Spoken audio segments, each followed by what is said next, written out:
मुझे ऐसा महसूस होता है कि जिन लोगों को लगता था कि ये उनका जन्म से अधिकार है कि हम कमज़ोर वर्गों के बच्चों को जो है डिस्क्रिमिनेशन करेंगे, उनको थोड़ी दिक्कत हो रही है, बाकी किसी को हो नहीं रही।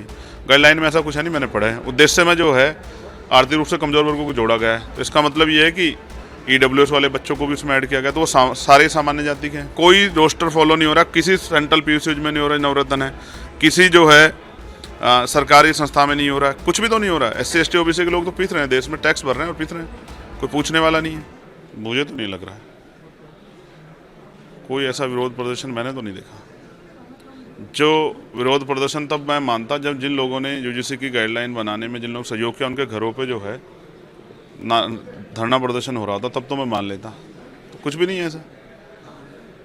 मीडिया में डिबेट चल रही, बाकी ज़मीन पे तो कुछ है नहीं। मुझे ऐसा महसूस होता है कि जिन लोगों को लगता था कि ये उनका जन्म से अधिकार है कि हम कमज़ोर वर्गों के बच्चों को जो है डिस्क्रिमिनेशन करेंगे, उनको थोड़ी दिक्कत हो रही है, बाकी किसी को हो नहीं रही। गाइडलाइन में ऐसा कुछ है नहीं, मैंने पढ़ा है। उद्देश्य में जो है आर्थिक रूप से कमज़ोर वर्गों को जोड़ा गया है, तो इसका मतलब ये है कि ईडब्ल्यूएस वाले बच्चों को भी उसमें ऐड किया गया, तो वो सारे सामान्य जाति के हैं। यहाँ तो सामाजिक न्याय अगर किसी के अंदर है तो SC ST OBC के लोगों के अंदर है। देखो 10% आर्थिक आधार पर आरक्षण संविधान का वॉयलेशन करके दिया गया, क्योंकि आरक्षण प्रावधान नहीं था।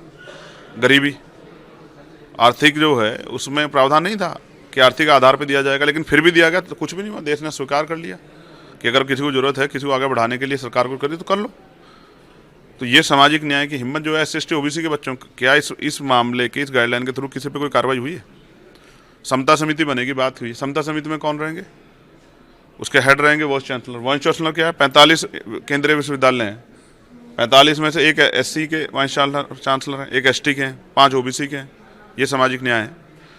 और बैकलॉग की स्थिति क्या है? जो उसमें कहा कि प्रोफेसर भी रहेंगे, तो 80% बैकलॉग OBC का है, 83% ST का है, 64% SC का है। तो ये है सामाजिक न्याय। कोई रोस्टर फॉलो नहीं हो रहा, किसी सेंट्रल पीयूसी में नहीं हो रहा, नवरत्न है, किसी जो है सरकारी संस्था में नहीं हो रहा है, कुछ भी तो नहीं हो रहा है। SC ST OBC के लोग तो पीस रहे हैं, देश में टैक्स भर रहे हैं और पीस रहे हैं, कोई पूछने वाला नहीं है। ये है हालात। तो बिना मतलब का विरोध है, और कमज़ोर वर्गों को सोचना चाहिए कि कौन उनके साथ खड़ा है, कौन विरोध कर रहा है, कौन जो है उनके खिलाफ प्रदर्शन कर रहा है। जैसे मंडल कमीशन में हुआ था, वही हो रहा है। लोग इस पर सचेत हो जाए, उनको पता लग जाए कि कौन उनका अपना है, कौन पराया है। और उन नेताओं के भी पर्दे खुल रहे हैं, चेहरे बेनकाब हो रहे हैं। जो लोग कहते हैं कि हम जो है गरीबों के हितैषी हैं, दलित पिछड़ों के, आदिवासी, वो भी बेनकाब हो रहे हैं। किस पार्टी का स्टैंड है आपको पता, मीडिया पूछ रही है, पता लग जाएगा। देख रहा है कि कौन SC ST OBC के साथ खड़ा है। देखिए, ये जो इस तरह के कानून हैं, इनसे कहीं ना कहीं जो लोग नहीं भी करेंगे वो भी पीड़ित होंगे। ये एक बहुत बड़ा सवाल है, क्योंकि आपने देखा निर्भया के बाद में एक बहुत बड़ा केस बना, रेप केस, और उसमें सख्त सजाई भी हुई।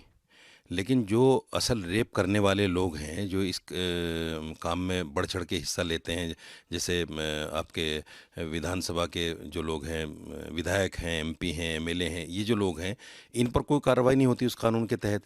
जो आम आदमी है वो उस कानून में पिस जाता है। इसी को लेकर जो है आप देख रहे हो लव जिहाद जैसी चीज़ें, या लड़कियां जो है ख़ास तौर से लड़कों को जब तक दोस्ती रहती है ठीक रहते हैं, जिस दिन दोस्ती बिगड़ती है रेप केस लगा देती हैं, लव जिहाद का केस लगा देती हैं। इसी तरह इस कानून का भी कहीं ना कहीं मिसयूज़ होगा, और जो बेचारे नाहक लड़के होंगे वो कहीं ना कहीं इसमें आ जाएंगे, इसकी ज़द में, और उनकी ज़िंदगी और उनका करियर ख़राब होगा। तो ऐसा कोई भी कानून सरकार को नहीं लाना चाहिए। अगर कानून ला रही है सरकार, तो फिर उसका इम्प्लीमेंटेशन ऐसे लोगों के हाथों में दिया जाए जो जायज़ को जायज़ और नाजायज़ को नाजायज़ समझ कर करें, जो पक्षपात ना करें। यहाँ क्या होता है, हमारे देश के कानून में पक्षपात बहुत होता है। पक्ष होता है पैसों से, जहाँ पैसा दे दिया गया वहाँ उसका पक्ष ले लिया जाता है। जहाँ पैसा नहीं मिलता, नाहक भी है, उसको भी फंसा दिया जाता है। बहुत सारी वीडियोज़ इस तरह की गर्दिश कर रही हैं कि पुलिस किस तरह से जो है वो तमाम चीज़ों को लेकर चलती है। तो मेरा मानना ये है कि सरकार बहुत देख रेख के इस कानून को लेकर आए, और यही सवर्ण समाज में समझता हूँ भारतीय जनता पार्टी का कोर वोट भी है। तो अगर इस तरह का कोई कानून आएगा तो यकीनी तौर पर आपके वोट बैंक पर फ़र्क पड़ेगा, तो आपको खुद सोचना चाहिए।